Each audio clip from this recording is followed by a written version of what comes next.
Hello dear students. मेरा नाम अनिल कुमार श्रीवास्तव है। आप सभी जानते हैं कि मैं सिविल सेवा परीक्षा, चाहे वो यूपीएससी आयोजित करे या स्टेट पीएससी आयोजित करे, इन दोनों के लिए ही क्लास के स्वरूप ये सब चीज़ें बताता हूँ। और आजकल मैं करंट अफेयर्स पर चर्चा कर रहा हूँ। हालांकि प्रारंभिक परीक्षा ख़त्म हो गई है, कुछ दिनों के बाद मैं मुख्य परीक्षा पर भी चर्चा शुरू करूँगा और पीएसआईआर पर क्लास लेना शुरू करूँगा।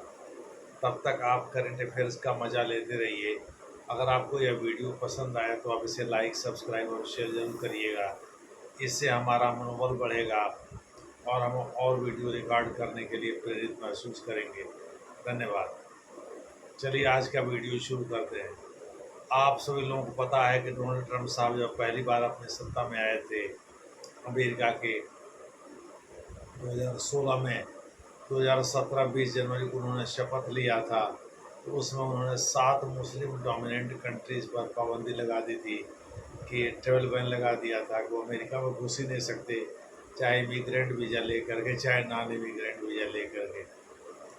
दूसरे शब्दों में, चाहे वो परमानेंट वीज़ा के लिए अप्लाई करें, चाहे नॉन परमानेंट वीज़ा के लिए अप्लाई करें।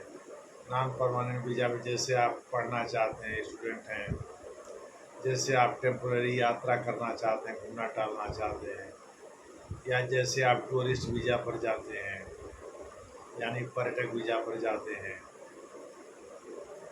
ये सभी टेम्पोरेरी ही हैं। अब घूमना फिरना और टूरिस्ट वीज़ा तो ऑलमोस्ट एक ही होता है।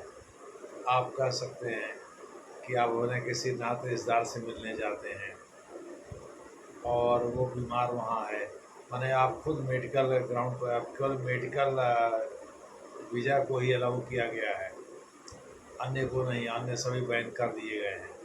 दूसरे शब्दों में, कंप्लीट ट्रेवल बैन 12 देशों पर इस बार लगाया है, 7 देशों पर पार्शियल लगाया है।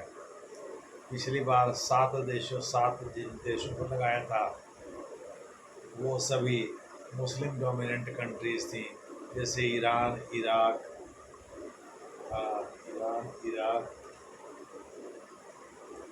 लीबिया, सोमालिया, सूडान, सीरिया और यमन। इस बार सीरिया को छोड़ दिया है, इराक को छोड़ दिया है।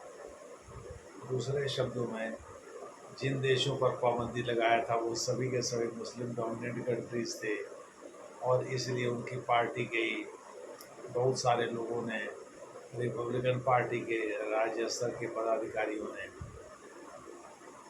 जिन राज्यों में रिपब्लिकन ने काउंसिल बना रखा है या सत्ता में है, वो उनके पदाधिकारियों ने या केंद्र के बहुत सारे सीनेटर ने, बहुत सारे पार्लियामेंटेरियन ने डोनाल्ड ट्रंप के इस फैसले की आलोचना किया था। इस बार तो एलन मस्क साहब भी उनके आलोचक हो गए हैं, जो कि चुनाव के दौरान लगभग 3,000 करोड़ रुपए उनके प्रचार पर खर्च कर दिए थे। बहरहाल, इस बार जिन 12 देशों पर पाबंदी लगाई गई है मैं उनके नाम पढ़ दे रहा हूँ। अफ़गानिस्तान, म्यांमार, ये तो मुस्लिम डोमिनेंट कंट्रीज है अफ़गानिस्तान, लेकिन म्यांमार नहीं है। म्यांमार पर भी पाबंदी लगा दिया है। चाड पर भी पाबंदी लगा दिया है। चाड भी मुस्लिम डोमिनेंट कंट्री है। रिपब्लिक ऑफ कांगो, कांगो में मुसलमान जाते रहते हैं। इक्वेटोरियल गिनी, यहाँ मुसलमान और ईसाई दोनों मिलजुल करके रहते हैं। एरिट्रिया, यहाँ भी मुस्लिम डोमिनेंट कंट्री है। ये भी इस प्रकार से, हैती में ईसाई ज़्यादा रहते हैं, मुस्लिम भी रहते हैं। लीबिया, सोमालिया, सूडान और यमन, ये सब तो मुस्लिम डोमिनेंट ही है। दूसरे शब्दों में, इस बार केवल मुसलमानों की संख्या के आधार पर जो देश सबसे अधिक मुस्लिम जनसंख्या वाले हैं उन पर पाबंदी नहीं लगाया है, बल्कि दूसरे देशों पर भी लगा दिया है, जिससे अमेरिका को खतरा है। चूँकि उस समय तो ये था बर्नार्डिनो, यानी कैलिफोर्निया, सैन बर्नार्डिनो कैलिफोर्निया में है, कैलिफोर्निया के निकट ही है। वहाँ एक आतंकवादी घटना हुई थी। इसका जिम्मेदार मुसलमानों को मानते हुए डोनाल्ड ट्रंप साहब ने पिछली बार 7 मुस्लिम कंट्रीज़ पर ट्रेवल बैन लगा दिया था, यानी वो अमेरिका आ ही नहीं सकते, चाहे इमिग्रेंट वीज़ा पर या नॉन इमिग्रेंट वीज़ा पर, यानी शिक्षा के लिए भी नहीं आ सकते। वो टूरिस्ट वीज़ा पर भी नहीं आ सकते, किसी नातरिज़ा से मिलने भी नहीं आ सकते। केवल मेडिकल वीज़ा को ही अलाउ किया गया उस बार भी, इस बार भी। इस बार तो एलन मस्क साहब जो कि उनके करीबी है, वो उन्होंने ही इनकी आलोचना किया। वो दुनिया के सबसे रईस आदमी भी है। टेस्ला नामक का गाड़ी कार बनाते हैं, और या आप कर सकते हैं सीवी बनाते हैं, और साथ ही स्पेस एक्स नामक एक फर्म चलाते हैं जो कि अंतरिक्ष में प्राइवेटली फाइनेंस्ड अंतरिक्ष यात्रा कराती है लोगों को, या अपने सेटेलाइट छोड़ते रहते हैं। तो इस प्रकार से 12 ऐसे देश हैं जिन पर कि पूरी तरह से पाबंदी लगा दिया है। 7 ऐसे देश हैं जिन पर कि पार्शियल ट्रेवल बैन लगा है। पार्शियल का मतलब होता है ये भी पूरी तरह से ट्रेवल बैन का पालन नहीं करेंगे, इनको कुछ मामलों छूट रहेगी। दूसरे शब्दों में ये आ जा सकते हैं अमेरिका में कुछ खास तरह से, जैसे परमिशन ले करके आ जा सकते हैं, क्योंकि यह एक सुप्रीम कोर्ट ने भी इसको ओके कर दिया। यह एक एग्जीक्यूटिव आदेश है, तो जाहिर है ये कोई कांग्रेस ने नियम तो वहाँ बनाया नहीं है। जाहिर है कि इसमें उन छूटों का भी ऐलान किया हुआ है जिसका जिक्र हम बाद में करने वाले हैं, जिसके आधार पर ये अमेरिका, यानी अमेरिका में ये भी सभी वीज़ा के लिए अप्लाई नहीं कर सकते। कुछ वीज़ा के लिए अप्लाई कर सकते हैं अमेरिकन एम्बेसी में, और अमेरिका उस शर्त पर आ जा सकते हैं। लेकिन टोटल बैन की तरह से ये भी नॉर्मली ऐसा नहीं है कि कभी भी वीज़ा के लिए अप्लाई कर दिया और कभी भी टेम्पररी वीज़ा ले करके अमेरिका घूमने चले गए या अमेरिका में एंट्री ले लिया। वो 12 तो ऐसे देश हैं, फिर से नाम सुनिए: Afghanistan, Myanmar, Chad, Republic of Congo, Eritrea, Equatorial Guinea, Haiti, Iran, Libya, Somalia, Sudan और यमन। सोमालिया, सूडान और यमन ये तो पूरी तरह से मुस्लिम कंट्रीज हैं। इन पर पिछली बार भी पाबंदी लगाया था डोनाल्ड ट्रंप साहब ने, इस बार भी पाबंदी लगा दिया है।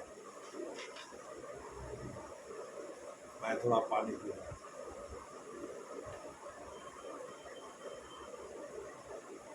मोटे तौर पर आप कह सकते हैं कि डोनाल्ड ट्रंप साहब ने 12 देशों पर जो पाबंदी लगाई, तो फुल पाबंदी, फुल ट्रेवल बैन है, यानी वो किसी भी मामले में अप्लाई कर ही नहीं सकते। एक मेडिकल वीज़ा का जिक्र नहीं किया गया है, तो हो सकता है इलाज कराने के लिए अब अमेरिका जा सकते हैं, किसी और काम के लिए नहीं जा सकते। जिन 7 देशों पर पार्शियल पाबंदी लगाई गई है, वो 7 देश भी सुन लीजिए। जिन 7 देशों पर पार्शियल पाबंदी लगाई गई है, उन 7 देशों के नाम हैं: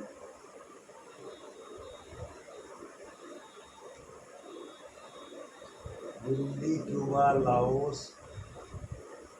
सिएरा लियोन, टोगो, तुर्कमेनिस्तान और मंगोलिया।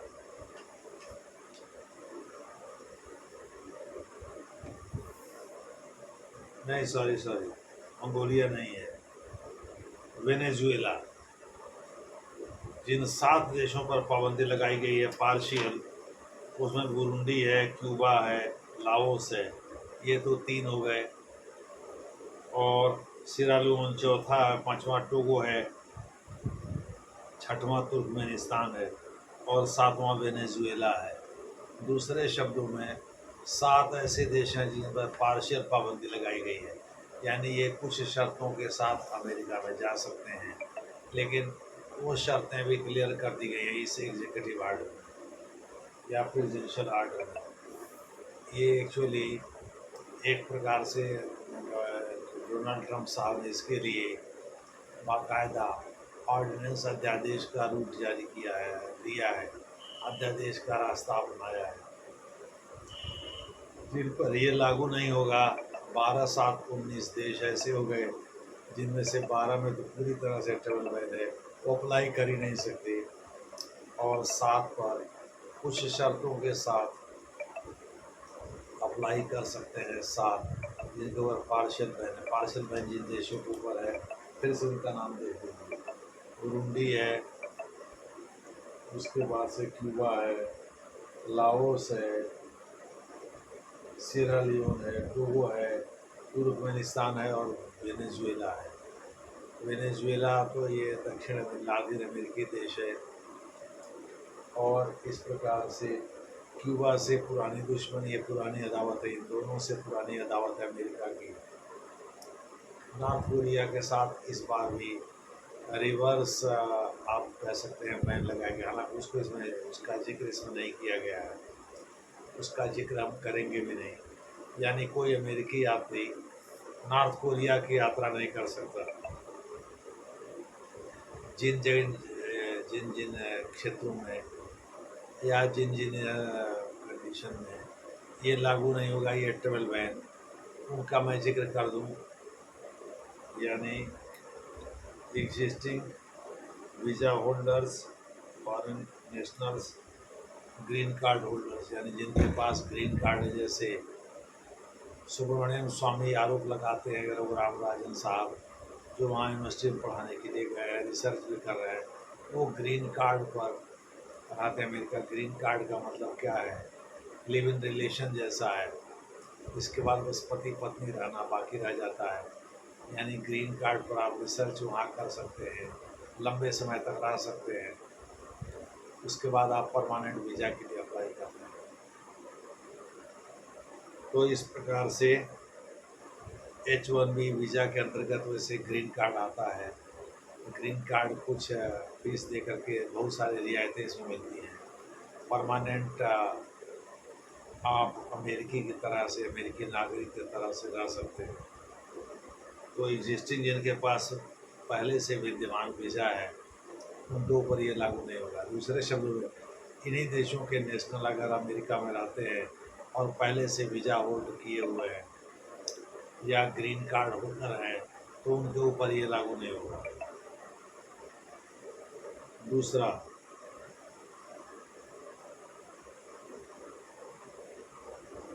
जो विदेशी डिप्लोमेट्स हैं जो अमेरिका में किसी एम्बेसी में है, जैसे मान लीजिए बुरुंडी है, तो बुरुंडी के का एम्बेसी वहाँ है, उसमें वो पहले से काम करते हैं, उनके ऊपर भी ये लागू नहीं होगा। या अगर मान लीजिए किसी विदेशी डिग्नेटरी को बुलाता है अमेरिका और कहता भाई आप यहीं रहिए, या हमारे कांग्रेस को एड्रेस जैसे नरेंद्र मोदी ने को बुलाया था, तो उन पर भी ये लागू नहीं होगा। ये तीसरा आप कह सकते हैं।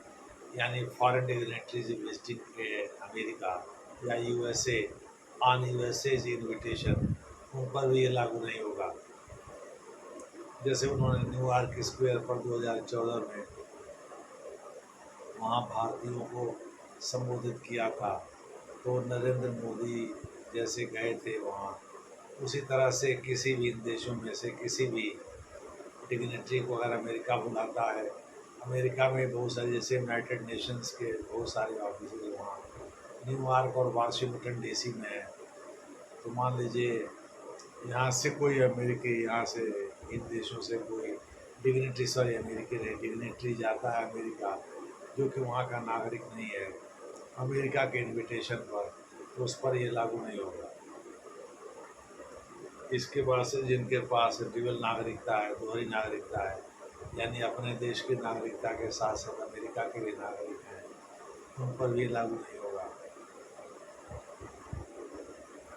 मान लीजिए अमेरिका में कोई खेल का आयोजन किया जाता है, किसी खेल का आयोजन किया जाता है, उसमें कोई एथलीट पार्टिसिपेट करता है, जैसे मान लीजिए वहाँ बेसबॉल का आयोजन किया जाता है, वर्ल्ड बेसबॉल का, और इसमें कोई भारतीय भाग लेता है, या भारत पर तो बैन है नहीं, मान लीजिए हैती का कोई आदमी भाग लेता है, उस पर भी ये लागू नहीं होगा एथलीट्स पर। इसी प्रकार से जो परिवार के सदस्य हैं जो पहले से वीज़ा प्राप्त कर चुके हैं, जो अपने फैमिली के लोगों से मिलना जाना चाहते हैं, करीबी फैमिली, जैसे बेटी बेटा, बेटी बेटा माँ बाप से मिलने जा रहे हों, या अपनी पत्नी से मिलने जा रहे हैं, या पत्नी अपने पति से मिलने जा रही है, ये बाद में भी अप्लाई कर सकते हैं। उन पर भी ये लागू नहीं होगा। पहले से अगर होल्ड करते हैं बहुत अच्छी बात है। इसके अलावा किसी ने अगर किसी अमेरिकी को गोद लिया है तो गोद की कार्रवाई अगर हो चुकी है तो उस पर भी ये लागू नहीं होगा। इसी प्रकार से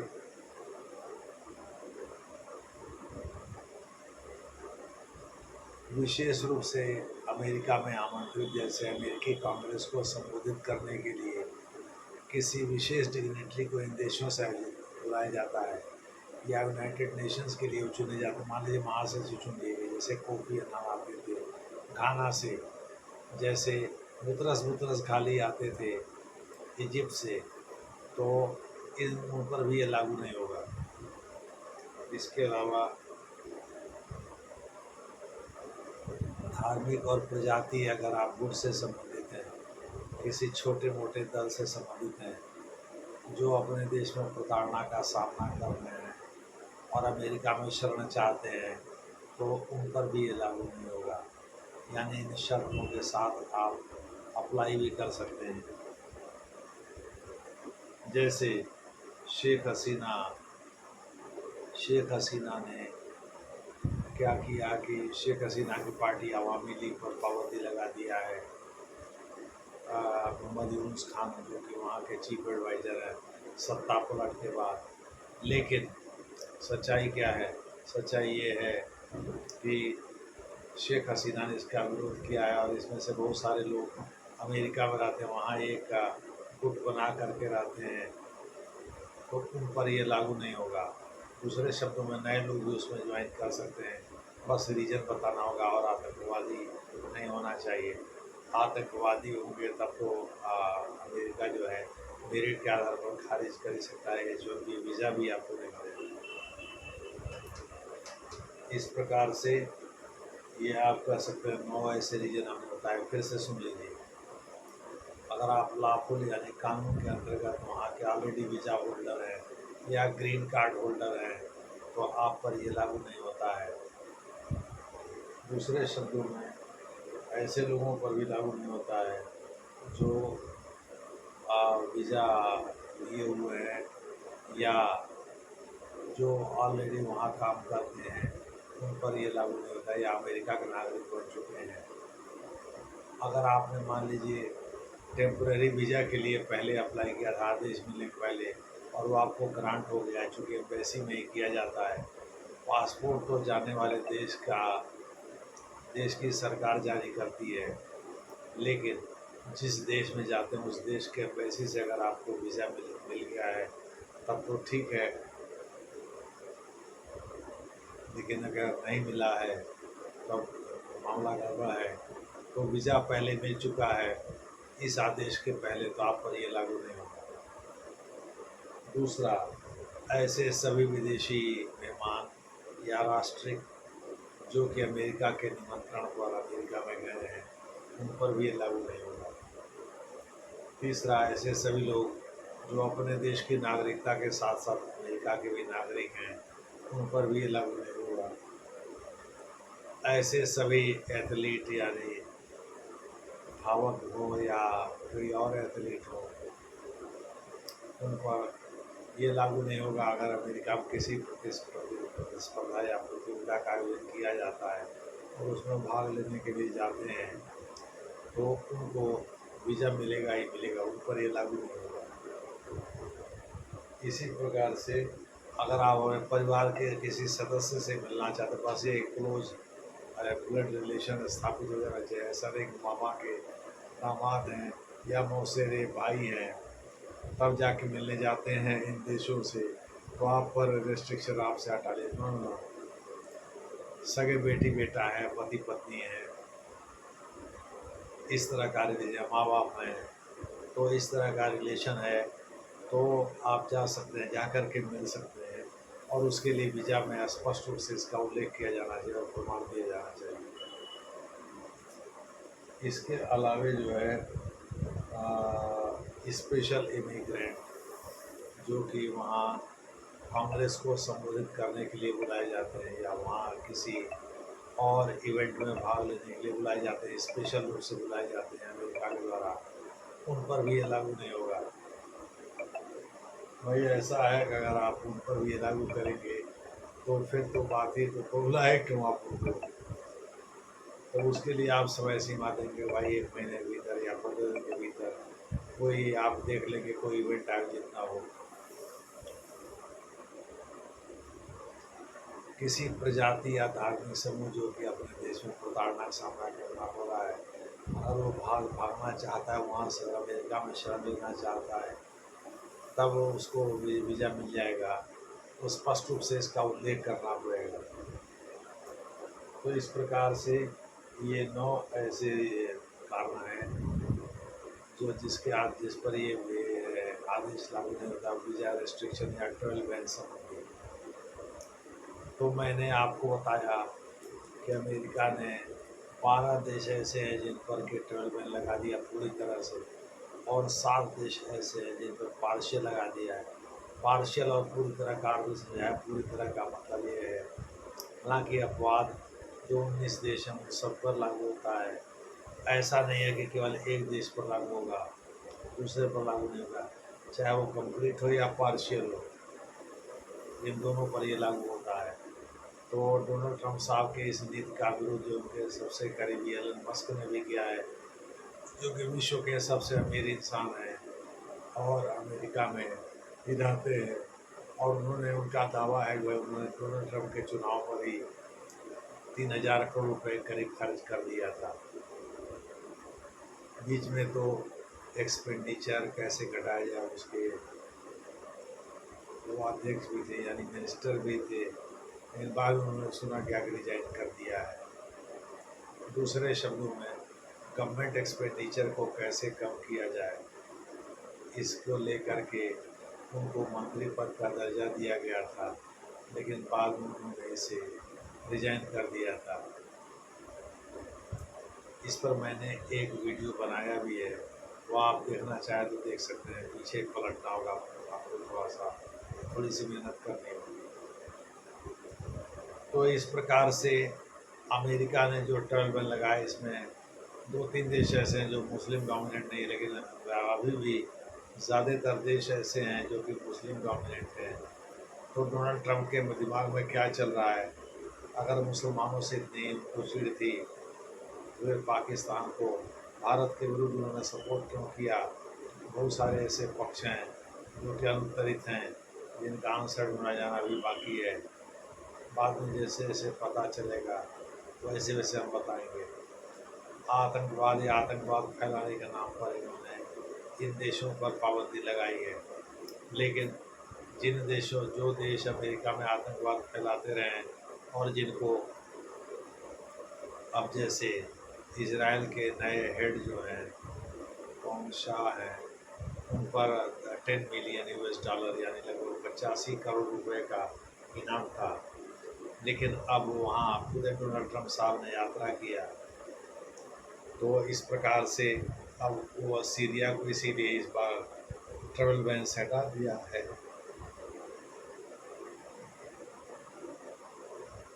दूसरे शब्दों में आप कह सकते हैं कि सीरिया को डोनाल्ड ट्रंप साहब ने अमेरिका के लिए खतरा नहीं माना, बल्कि अमेरिका के मित्र देश की सूची में माना है, और इसलिए उस पर ट्रैवल बैन नहीं लगाया। हालांकि 2016 में जब वो सत्ता में आए थे तब उन्होंने सीरिया पर पाबंदी लगा दी थी, जिन 7 देशों पर 2016 के बाद उन्होंने पाबंदी लगाई थी वो सभी मुस्लिम डोमिनेंट कंट्रीज हैं। इसमें ईरान भी है, ईरान तो इस बार भी है, इराक है, सोमालिया है, सूडान है, सीरिया है, ये सभी थे पिछली बार। इसके अलावा जो है लीबिया भी था, यमन भी था। दूसरे शब्दों में लीबिया और यमन भी मुस्लिम डोमिनेंट देश हैं और ये एशिया में बसे हैं, इन्हीं पर ज़्यादातर पाबंदी लगाया था, ट्रैवल पाबंदी लगाया था। इसमें देखिए क्यूबा नहीं है, इसमें इराक भी नहीं है, बहुत सारे देश हैती भी नहीं है। इस बार जिन 12 देशों पर पाबंदी लगाए उनका मानना है भाई ये लोग अमेरिका के भीतर आकर के आतंकवाद फैलाते हैं। लेकिन डोनाल्ड ट्रंप का ये व्यवहार समझ से परे है। तुरंत मिजाज आदमी है, मोहम्मद बिन तुगलक की तरह से कभी कोई फैसला लेते रहते हैं, उल्टा पलटा बयानी करते रहते हैं। आप इस तरह के वीडियो देखते रहिए, आगे हम लोग इसी तरह से बात करते रहेंगे। धन्यवाद।